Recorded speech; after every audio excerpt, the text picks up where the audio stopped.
Hi all welcome back. ഇന്ന് എന്തായാലും ഒരു ബർഗർ റെസിപ്പി ആയിട്ടാണ് വന്നിട്ടുള്ളത്.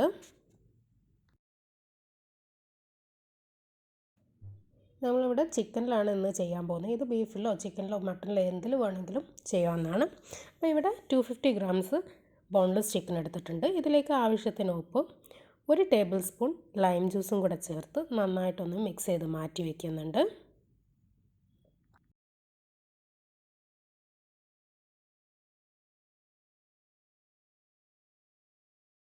ഇനി ഇതിലേക്ക് ഒരു ചെറിയ സവാളയുടെ പകുതി അത്രയും മതിയാവും. പിന്നെ ഒരു ചെറിയ പച്ചമുളക്, ഒരു ചെറിയ കഷ്ണം ഇഞ്ചി, 4-5 വെളുത്തുള്ളി അല്ലി, 1 ടേബിൾ സ്പൂണോളം വരുന്ന മല്ലിയില.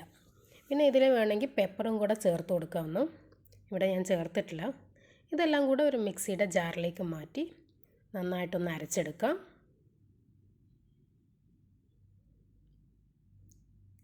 അരച്ചെടുത്തതിന് ശേഷം ഇതിലേക്ക് നമ്മൾ നേരത്തെ മാരിനേറ്റ് ചെയ്ത ചിക്കനും കൂടെ ചേർത്ത് കൊടുക്കാം.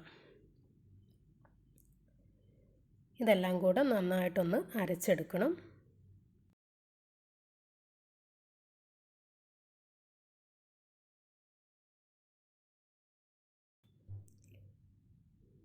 ഇതിനൊരു ബൗളിലേക്ക് മാറ്റി നന്നായിട്ടൊന്ന് മിക്സ് ചെയ്തെടുക്കാം.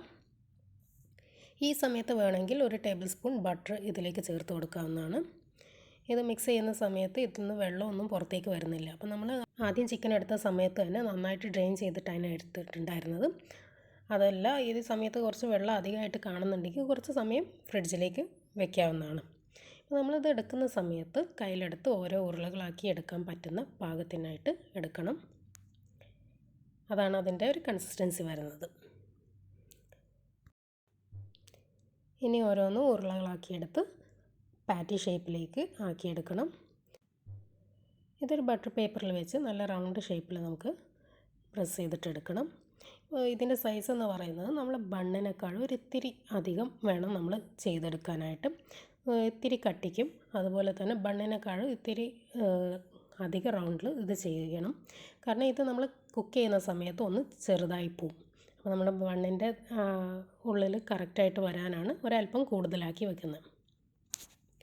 അങ്ങനെ ഓരോന്നും നമ്മളത് ഇങ്ങനെ പരത്തി എടുത്തിട്ടുണ്ട്. നന്നായിട്ട് ഷേപ്പ് ചെയ്തെടുക്കാം.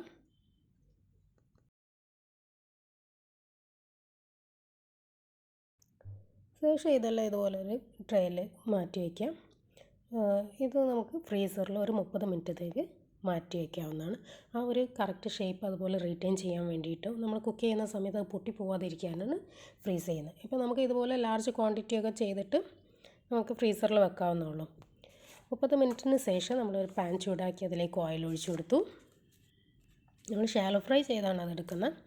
അതാ നമ്മുടെ പാറ്റിയെല്ലാം നല്ല കറക്റ്റ് ഷേപ്പിൽ വന്നിട്ടുണ്ട്. ഇത് ഓരോന്നും നമ്മൾ സെപ്പറേറ്റ് ആയിട്ട് ബട്ടർ പേപ്പറിൽ വെച്ചതുകൊണ്ട് തന്നെ ഈസി ആയിട്ട് നമുക്ക് ഹാൻഡിൽ ചെയ്യാൻ പറ്റും.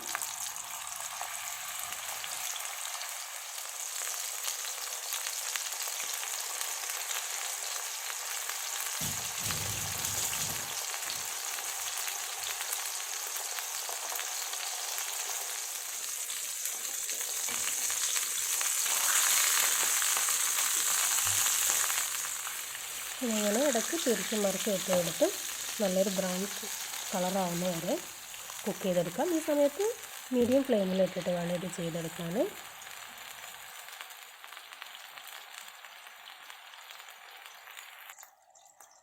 സെയിം ടൈം അതിലേക്ക് വേണ്ട ഫ്രഞ്ച് ഫ്രൈസ് നമ്മൾ റെഡിയാക്കി എടുക്കുന്നുണ്ട്. ഫ്രഞ്ച് ഫ്രൈസ് ചെയ്യുന്ന വീഡിയോ എല്ലാം ഞാൻ നേരത്തെ ചെയ്തിട്ടുണ്ട്.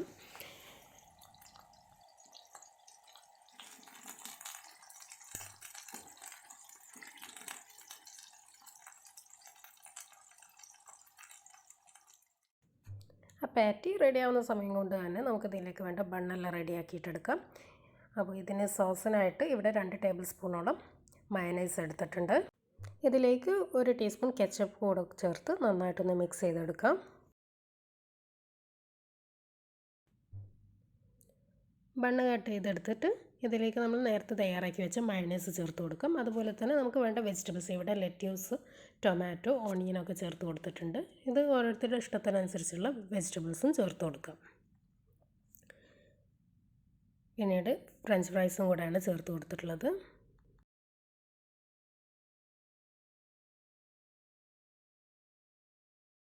ഈ സമയം കൊണ്ട് തന്നെ പാറ്റി നല്ല കറക്റ്റായിട്ട് കുക്കായി വന്നിട്ടുണ്ട്. കളറെല്ലാം ചേഞ്ചായി നല്ലൊരു ഗോൾഡൻ കളറിൽ വന്നിട്ടുണ്ട്. ഇനി ഇതിൻ്റെ മുകളിലേക്ക് നമ്മൾ ചീസ് വെച്ച് കൊടുക്കുന്നുണ്ട്. സ്ലൈസ് ചീസാണ് വെച്ച് കൊടുത്തിട്ടുള്ളത്. ചീസ് വെക്കുന്ന ക്ലിപ്പിംഗ് എൻ്റെ കയ്യിൽ നിന്ന് മിസ്സായിട്ടുണ്ട്, സോറി. ആ ചീസ് മെൽറ്റായി തുടങ്ങുന്ന സമയത്ത് തന്നെ നമുക്കിത് നമ്മൾ നേരത്തെ തയ്യാറാക്കി വെച്ച ബണ്ണിൻ്റെ മുകളിലേക്ക് മാറ്റി വെച്ച് കൊടുക്കാം.